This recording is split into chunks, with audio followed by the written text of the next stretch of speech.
Welcome to our channel. Today we how to automate file storage with Dropbox, full guide step by step clearly. Begin by logging into your Dropbox account. Once you're logged in, familiarize yourself with the dashboard. Identify the Files tab on the left sidebar. Click on Files to view your current storage. Next, navigate to the settings by clicking on your profile picture in the top right corner. Select Settings from the drop-down menu.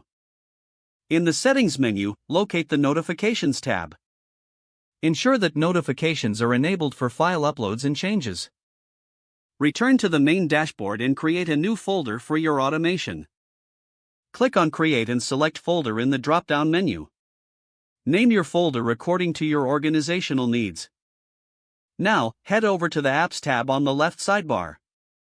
Select Connected Apps to see third-party integrations. Find automation tools compatible with Dropbox, such as Zapier or IFT. Sign up for the chosen automation tool if you haven't already. Once signed in, click on Make a Zap or Create an Applet to start the automation process. Set the trigger for your automation. For example, select New File and Folder for Zapier or Dropbox as a trigger in IFT. Connect your Dropbox account to the automation tool by following the prompts. Authorize the connection by logging in and allowing necessary permissions. Next, configure the action step of the automation.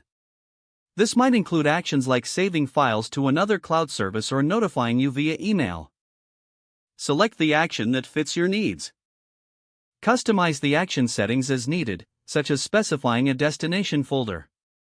Test the automation to ensure it works correctly. Upload a test file to the designated folder in Dropbox. Check if the action occurs as expected. If the test is successful, turn on your automation.